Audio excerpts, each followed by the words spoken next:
La verdad es que yo no podría recibir a mi primer invitado, el destacado economista y activista político Elías Amor, radicado en España, si no es con una contradanza cubana, interpretada por Hernán López Nusa. De otra manera no puede ser, ¿eh? Señor Amor, bienvenido. Buenas noches para usted en España. Muchísimas gracias por la invitación y bueno, pues encantado de estar escuchando esa melodía tan entrañable, Es que ¿eh? Un gran regalo, las sí, sí, contradanzas son muy lindas, la verdad. Bueno, sí. yo la primera pregunta quiero hacérsela a usted, entre otras cosas, porque usted es el invitado que mejor explica los procesos de transición y cada vez que termino de entrevistarle y hablamos del tema me deja con un poquito más de confianza en lo que puede pasar en Cuba. Yo que soy hombre de poquita fe. Así que la primera pregunta es esta. ¿La reactivación económica en Cuba podría llegar a ser tan dolorosa, tan traumática, tan cruel, tan miserable como lo fue en un momento dado en la Rusia postcomunista de Gorbachev cuando la perestroika? Bueno, pues cuando ustedes me plantearon abordar esta cuestión sumamente importante en este momento en el que tan cerca estamos de ver la luz, de ver el final de estos horribles 67 años que ha sufrido nuestra querida patria, nuestra querida isla, pues la verdad es que me puse a reflexionar sobre lo que me tocó vivir en una etapa de mi vida. Yo en los años 90, cuando se produjo el hundimiento del socialismo real, era un jovenzuelo, ya no tan jovenzuelo, tenía capacidad para moverme en esos países europeos del este y me convertí en un espectador viviendo en la realidad lo que estaba ocurriendo en esos Uy, qué países. envidia me da, por Dios. No, no, no. En algunos sitios fue bueno, en otros sitios fue verdaderamente traumático. Y el peor de todos fue precisamente la extinción de la Unión Soviética, que acabó convirtiéndose en la Confederación de Estados Independientes. Yo viví la etapa de Yeltsin, aquello fue un auténtico desbarajuste y ojalá que nuestra querida isla, yo creo que no, yo creo que no, pero pido a Dios para que nuestra querida isla no vaya hacia un modelo similar al que ¿Qué falló ahí? experimentó ¿Qué fue Rusia. lo que falló ahí? Por qué eso terminó de la manera en que terminó? En primer lugar, falló el proceso mismo en sí, porque se planteó como una destrucción institucional, económica del sistema y del partido único. Yo recuerdo que, por ejemplo, al principio, cuando tú te identificabas como comunista, eras casi como un apestado. Te iban a por ti, es decir, era una situación completamente de cambio brusco de una realidad a otra. El problema es que no tenían bien definida esa realidad hacia la que querían ir. Y entonces, en la Unión Soviética primero y luego en Rusia, lo que ocurrió fue que la transformación económica y política fue completamente asincrónica.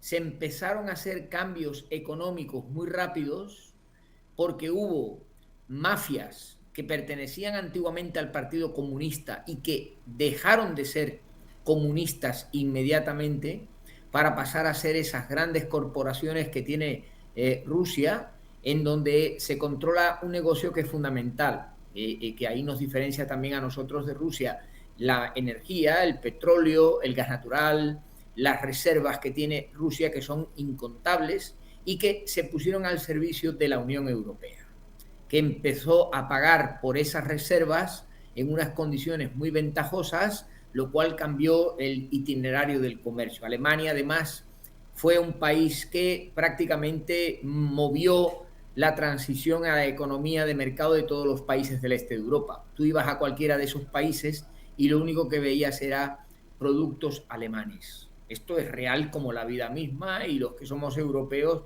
lo vivimos. Y Rusia le pasó exactamente igual. Luego ya poco a poco en Rusia se fue recuperando cuando Yeltsin cuando Putin sucedió a Yeltsin y se incorporó con sus criterios de Aparachik a la dirección política del país, reorganizó bastante el sistema y lo que hizo fue modernizar a Rusia, que es lo que usted verá si va a Rusia de viaje, por ejemplo, y se encuentra con lo que uno ve en Rusia, que te ves una ciudad que parece que estés en Estados Unidos, porque hay zonas que tienen pues el típico skyline de edificios de oficinas con unas conducciones magníficas y con unos niveles de calidad, y luego se conserva, por supuesto, la Moscú y la San Petersburgo zarista y comunista, ¿no? Eso es imposible de cambiar, pero se ha producido esa modernización. Entonces, este cambio que ha habido en concreto en Rusia, yo no lo veo en Cuba, Camilo. Así que podemos estar tranquilos Bueno, porque no se va a dar ese proceso en Cuba. ¿y a usted no le preocupa, Elías, Sí, de que los hijos de los señores que han estado en el gobierno todos estos años medrando y que ahora son empresarios, no se reciclen y se conviertan en los nuevos millonarios de la transición postcomunista en Cuba, como pasó en es, Rusia, por ejemplo? es que no van a tener el poder económico Como en ni el Rusia, grado claro, de claro, control sobre los recursos que hay en Rusia. En Rusia lo que habían eran pozos petrolíferos, claro, claro. yacimientos de gas natural, materias primas raras, es decir, recursos naturales, poca industria y realmente poco servicio. Rusia ha empezado ahora a desarrollar su sector turístico 30 años después de la transformación, ¿no? No, no, en Cuba estos herederos del comunismo lo que tienen es lo que puedan arrascar, son todo negocios pequeños, no grandes. Evidentemente cuando Gaesa se transforme en lo que se tenga que transformar, ahí va a surgir, lógicamente, mucha vía de negocio, pero Gaesa no tiene nada que ver con los grandes conglomerados de los mafiosos rusos, que por cierto eran dueños, eran representantes comunistas territoriales que se reconvirtieron, Sí, sí, no sí. como los que, claro, Secretarios los del que... partido en Uzbekistán. Exactamente. Exacto, claro, claro. Sí, Elías, en el caso de sí, Gaesa, toda esa plata monumental, The Economics dice que son 20.000 millones, Marco sí. Rubio dice que son, bueno, esos miles de millones, ¿cómo se van a canalizar en una transición poscomunista en Cuba? ¿Cómo cómo se van a redireccionar? ¿A dónde va a ir a parar? ¿Quién va a manichar ese dinero? Lo primero que tenemos que ver bien es, porque esto yo lo he querido explicar en todos los foros en los que me autorizan y me invitan, Gaesa tiene unos ingresos de, muy bien, 18, 19, 20 mil millones. No sabemos muy bien porque no hay estadísticas oficiales, no está recogida en ningún registro mercantil. Pero a mí eso no me preocupa. A mí lo que me preocupa para el futuro democrático de Cuba es qué deudas tiene Gaesa. Porque es muy Oh. probable que las deudas de Gaesa sean imposibles de asumir. Y desde luego, si algún día yo tuviera algo que decir en el futuro gobierno democrático de Cuba, yo defendería que esas deudas de Gaesa, que no sabemos qué importe tienen, no las debería de pagar jamás el nuevo Estado democrático, sino que las tendrían que pagar los propietarios de Gaesa, que si no tienen recursos son expropiados y se les lleva a tribunales. Pero evidentemente cargar con la deuda de Gaesa a mí me parecería una cosa muy injusta para los cubanos de a Totalmente. pie. Es un lastre muy Eh, grande, muy grande. Claro, es que no sabemos qué deuda tiene Gaesa. Mis cálculos me apuntan a que una empresa generalmente alcanza un nivel de endeudamiento, en lo que llamamos los economistas el apalancamiento, similar a la facturación. Por lo tanto, si Gaesa tiene deuda, la deuda puede rondar perfectamente los 15 mil millones de dólares. Y sería muy lamentable que Cuba, el Estado democrático que va a surgir de este proceso, tuviera que hacerse cargo de las deudas de los malos gestores que tiene Ya Gaesa. empezaríamos Porque mal. esto, claro, no es nuestra, no es de la democracia. Cuba tiene que pagar las deudas del Club de París. Muy bien. Y tendrá que pagar las deudas que tiene contraídas con países como España, que rondan los 250 millones de dólares, con Francia, con Italia. Esas son deudas del Estado que habrá que pagar para recuperar credibilidad. Pero lo de Gaesa, que lo paguen los dueños de Gaesa, que no son precisamente en calidad de representantes del gobierno cubano, sino que están como militares, familiares, amigos, que resuelvan el problema, pero que no esperen a que el Estado democrático les ayude. Por cierto, Elías, Díaz Canel ha dicho que consultaron la experiencia china y vietnamita con estas nuevas reformillas económicas, pero no echaron mano de nada de lo que los chinos y los vietnamitas hicieron. Pero Vietnam logró configurar un marco jurídico importante para los inversionistas y lo hizo casi desde el primer día.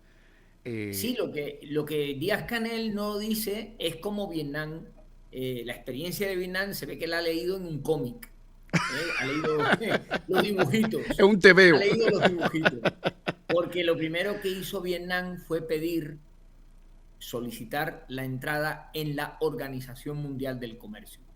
Ya. Y la ¿Por qué eso es habilitó. tan importante para un país? Explíquelo, por favor. Porque la Organización Mundial del Comercio acredita la solvencia económica y comercial de un país y le facilita una línea de crédito para poder ampliar su volumen de comercio, importaciones Aún y con una economía emergente, le dan la a línea de cualquier crédito. economía, incluso a las economías más endeudadas del mundo, a la que ponen en contacto con especialistas financieros. Si, por ejemplo, entra un país de África con muy baja data de responsabilidad fiscal, perdón, de responsabilidad en la devolución de los préstamos, pues normalmente acaban estando en manos de consorcios como el Club de Londres o el Club de París, que es lo que le pasó a Y Cuba. eso Cuba fue lo que tenía que hizo estar en... Vietnam. Ese fue Vietnam el entró primer en la paso. Organización Mundial, sí, entró en la Organización Mundial del Comercio y a partir de ese momento alguien allí le dijo, ustedes pueden tener un gran futuro si se dedican a producir arroz. Y Vietnam, que pasaba hambrunas y que no podía alimentar a toda la población con arroz, mediante un sistema de propiedad privada de la tierra, convirtió Vietnam en la primera potencia arrocera de Asia. Producen más arroz que China y que Japón. Dios del cielo. ¿Y qué tiempo transcurrió desde que Cinco empezó? años. No me Cinco che. años. ¿5 años? Un milagro. El Doi Moi, que es como se llama la reforma de Vietnam, ha sido un éxito, pero solo económico, que no es lo que a mí me gustaría para Cuba. Yo quisiera que Cuba tuviera el éxito económico y político y que fueran cogidas de la mano las dos reformas. Vietnam sigue siendo un país comunista, de partido y de ideología como China, pero tiene una economía ahora mucho más diversificada, ya no solamente están en la exportación de arroz, ahora también fabrican componentes, tienen turismo. Por ejemplo, España este año está haciendo, en las agencias de viajes españolas están vendiéndose paquetes turísticos a Vietnam y hay muchísima gente que los está No, y comprando. la gente dice que son muy friendly, muy amigables los vietnamitas, Muy que es un país amigables, bellísimo. correcto. Estamos ahí Sí, ante un sí. futuro enclave turístico mundial. Bueno, pues estas cosas pasan cuando un país entra, se incorpora, asume las reglas del juego que el régimen comunista de Díaz-Canel no las asume. Si el régimen comunista llamara a las puertas de la Organización Mundial del Comercio y se sometiera a los criterios de los organismos internacionales especializados, otro gallo le cantaría. Oiga, Elías, ahora con las reformillas económicas de Díaz-Canel, que yo creo que se la ha dado, se ha sobredimensionado, porque esto es un cuento chino, ¿eh? No nos engañemos. Pero bueno, hay analistas que yo respeto que dicen que esto había que haberse hecho hace 20, 25 años. Pero ojo, es que el problema es de estructura, es de sistema. Hace 25 años hubiera sido la misma chapuza, la misma charranada, ¿o no? Sí, porque a la hora de la verdad, vamos a ver, ¿a qué obedecen estas 14 medidas de Díaz-Canel? Esto es una cosa que se llama el Programa Económico y Social. El Programa Económico y Social es un documento que es un tocho de montones de hojas cuando lo imprimes, lo sacan publicado todos los años en la Gaceta. Y ahí es donde se ponen luego las medidas que se pretenden implementar para mejorar la situación de la economía. Nada nuevo bajo el sol. Esta es la misma música, la misma letra y la misma canción que vienen desde hace 20, 30 años poniendo encima de la mesa. Es más, ninguna de las medidas va a tener éxito porque ya han sido previamente implementadas en mayor o menor medida. Por ejemplo, esto que hablan de que la autonomía municipal Ujú. tenga futuro en Cuba, esto no tiene ni pies ni cabeza. ¿Por qué? Porque pensemos qué consecuencias puede tener que los ayuntamientos, los municipios, puedan convertirse en exportadores, importadores, recibir inversiones extranjeras, autorizar MIPYMES. Eso lo que va a provocar es una desigualdad económica en el territorio de consecuencias terribles, porque habrá municipios que podrán tener esos recursos, pero habrán otros que no los van a poder tener. El municipio que tenga recursos va a desarrollarse económicamente muchísimo y sus habitantes van a vivir muy bien, pero a lo mejor a 50 kilómetros hay otro municipio que no puede llevar esas medidas y sus habitantes no recogen las basuras, no tienen buen servicio de alcantarillado, tampoco beben bien el agua potable, es decir, se van empobreciendo. Esa es la autonomía municipal de la que habla Díaz-Canel, que yo no sé cómo no se le va de la cabeza a un hombre de la edad de Díaz-Canel la idea absurda de la autarquía económica que está detrás de esta medida. Y si vamos repasándolas todas, nos vamos a dar cuenta de que es todo un batiburrillo que no lleva a ningún sitio. Es Yo no sé qué va a autarquía, pasar ahora en es verdad. mañana con la reunión con los comunistas y después al día siguiente con la Asamblea Nacional, pero desde luego que este programa de Díaz-Canel yo creo que no tiene por dónde coger. Yo creo que van a ratificar las reformas en el pleno del partido con esa Sí. unanimidad norcoreana de que hacen gala constantemente. Una última pregunta. Sí. ¿Usted conoce alguna sociedad que haya prohibido la propiedad privada y haya triunfado económicamente? La propiedad privada, vamos a ver, el otro día en el programa Mesa Redonda, que es un programa que, perdón, Mesa Redonda no, el de Cuadrando la Caja. Uy, por Dios, peor todavía, sí, sí. Sí, Sí, sí. presenta a la niña esta que se llama Marlene. Sí, Vale, pues el sí. otro día estuvieron casi una hora discutiendo sobre la propiedad privada dentro del socialismo. Es que Pero es tienen un verdadera oxímoron casi, obsesión. claro. Sí. Sarpullido Sí. les produce la palabra propiedad privada. No saben qué hacer con ella. Son una pandilla de ignorantes porque el ser humano necesita tener derechos de propiedad para poder saber qué hacer con su vida. Cuando tú eres una persona que no tienes detrás de ti ni oficio, ni beneficio, ni patrimonio, no puedes tener ningún tipo de motivación. El hombre nuevo del Che Guevara no existe. Es otra cosa que no hemos visto o que si lo hemos visto no tiene nada que ver con lo que hay en Cuba. Por lo tanto, no puede existir un país sin derechos de propiedad privada. La propiedad privada es la esencia del funcionamiento de una economía y así está reconocido en el artículo 14 de la Declaración de los Derechos Humanos. Y Cuba pisotea los derechos de propiedad y por tanto atenta a uno de los derechos humanos de la Carta de 1944 de los Derechos Humanos. Así no se puede funcionar y ya va tocando el momento de que vuelva Cuba digamos, al sistema económico que rige en todos los países del mundo. Yo tengo entre mis amigos, me precio de tener entre mis amigos a un cura católico cubano que es profundamente contestatario, pero profundamente contestatario. Yo siempre le digo que él es un peligro para la nunciatura apostólica.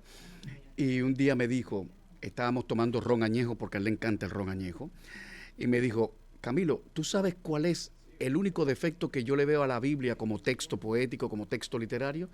Que no se defiende la propiedad privada. Tenía que haber habido varios versículos que dijeran, la propiedad privada es sagrada. En el principio estaba la propiedad privada. A mí me da mucha risa, pero es verdad. Sí, La sí, propiedad bueno, privada que es el principio de todo. Jesucristo en el Nuevo Testamento a sus seguidores les pedía que se deshicieran de su propiedad privada y que la pusieran a disposición del grupo de los apóstoles y de los seguidores que él llevaba. Es como un atentado también contra la propiedad privada de las personas. Pero bueno, En fin. eso está muy bien para ese tipo Claro, de claro. enunciados y de documentos. Pero cuando nos centramos en el análisis económico, no hay economista. El propio Marx en El Capital estaba obsesionado con la propiedad privada.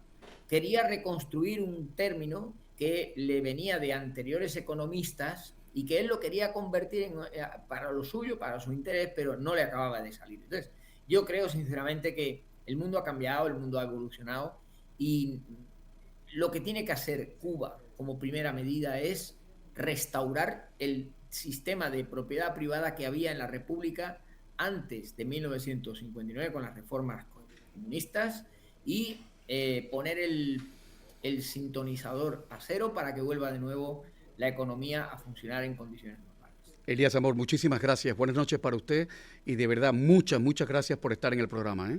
Las gracias a ustedes como siempre y hasta pronto. Gracias. Hasta pronto, Adiós. hasta pronto, hasta pronto.